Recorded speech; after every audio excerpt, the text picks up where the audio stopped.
पवित्र और प्राचीन कथा सुनो जो शिव जी ने पार्वती जी से कही थी।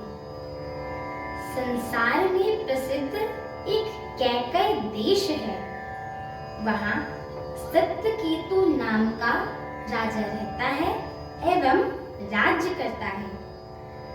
वह धर्म की धुरी को धारण करने वाला, नीति की खान, तेजस्वी, प्रतापी, सुशील और बलवान था। उसके 2 वीर पुत्र हुए जो सब गुणों के भंडार और बड़े ही रणधीर थे। राज्य का उत्तराधिकारी जो बड़ा लड़का था उसका नाम प्रताप भानु था।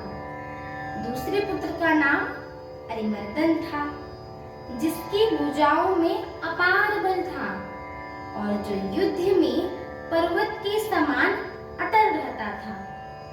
भाई भाई में बड़ा मेल था और सब प्रकार के दोषों और छलों से रहित सच्ची प्रीति थी।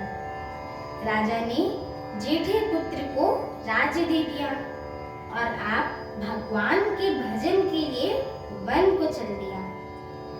जब प्रताप भानु राजा हुआ, देश में उसकी दुहाई फिर गई। वह वेद में बताई हुई विधि के अनुसार उत्तम रीति से प्रजा का पालन करने लगा। उसके राज्य में पाप का कहीं लेश मात्र भी नहीं रह गया था। राजा का हित करने वाला और शुक्राचार्य के समान बुद्धिमान धर्मरुचि नामक उसका मंत्री था। इस प्रकार बुद्धिमान मंत्री और बलवान तथा वीर भाई के साथ ही स्वयं राजा भी बड़ा प्रतापी एवं रणधीर था। साथ में अपार चतुरंगिणी सेना थी जिसमें असंख्य योद्धा थे जो सब के सब रण में जूझ मारने वाले थे।